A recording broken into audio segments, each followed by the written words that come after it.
حضرت عائشہ صدیقہ رضی اللہ تعالیٰ عنہ فرماتی ہیں میرے پاس ایک عورت آئی تو میں نے اس کے ساتھ 2 بیٹیاں تھی اس کی، میرے پاس 3 کھجوریں تھی، میں نے اس بی بی کو دے دی، 2 بیٹیاں تھی۔ اس عورت نے کیا کیا، میں دیکھ رہی تھی، ماں تھی نا اور بیٹیوں کی ماں تھی، اس نے پہلے ایک ایک کھجور دونوں بیٹیوں کے منہ میں ڈالی، اور پھر جو کھجور اس کے پاس بچ گئی میرا خیال تھا یہ کھائے گی، لیکن اس ماں نے اس کھجور کے 2 ٹکڑے کیے اور وہ بھی اپنی بیٹیوں کے منہ میں ڈالے۔ حضرت عائشہ صدیقہ فرماتی ہیں اس کا عمل اتنا حسین تھا،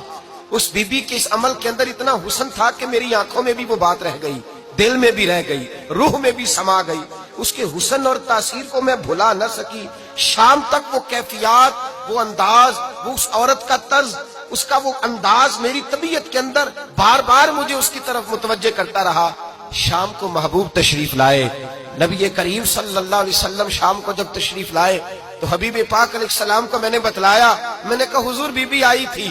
اس کا چہرہ بتا رہا تھا کہ بھوکی ہے، لگ رہا تھا کئی دنوں سے کھانا نہیں کھایا، 3 کھجوریں تھی ہی میرے پاس 3، 2 بیٹیوں کو دے دی، وہ کھا سکتی تھی، لیکن یا رسول اللہ صلی اللہ علیہ وسلم اس نے کھائی نہیں، وہ بھی کھجور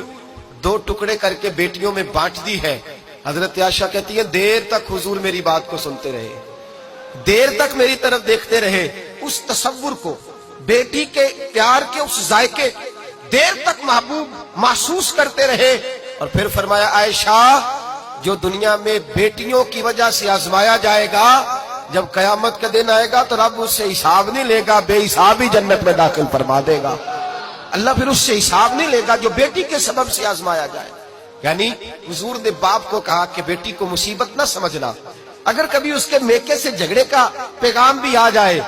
اگر کبھی دوبارہ تجھے اس کی طرف پلٹ کر جانا بھی پڑے، میرے نبی پاک صلی اللہ علیہ وسلم سے کسی صحابی نے کہا تھا یا رسول اللہ بہترین صدقہ کون سا ہے؟ حضور بہترین صدقہ کون سا ہے؟ وہ میرا مال جو اللہ کے راستے میں خیرات کروں تو رب مجھے زیادہ اجر عطا کرے، وہ کون سا ہے؟ تو میرے نبی پاک نے فرمایا اگر تیری بیٹی واپس لوٹ آئی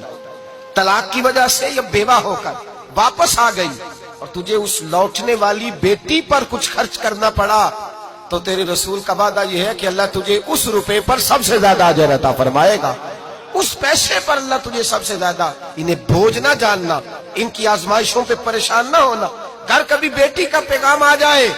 کہ اس کو پھر سے یہ تکلیف ہوئی ہے، باپ سمجھنے لگا تھا کہ میں تو فارغ ہو گیا، نکاح کر کے میں فارغ ہو گیا، پھر اگر کبھی اسے پیغام آئے تو میرے مصطفیٰ کریم نے فرمایا وہ پریشان نہ ہو، وہ دکھی نہ ہو، بلکہ جو بیٹی کی وجہ سے آزمایا جائے گا اس سے تو حساب ہی نہیں لیا جائے گا، اللہ بغیر حساب ہی جنت عطا فرما دے گا۔ اتنا بڑا مقام، اتنی بڑی عظمت اور فضیلت اللہ کے رسول نے بیٹیوں کے ماں باپ کو عطا فرمائی۔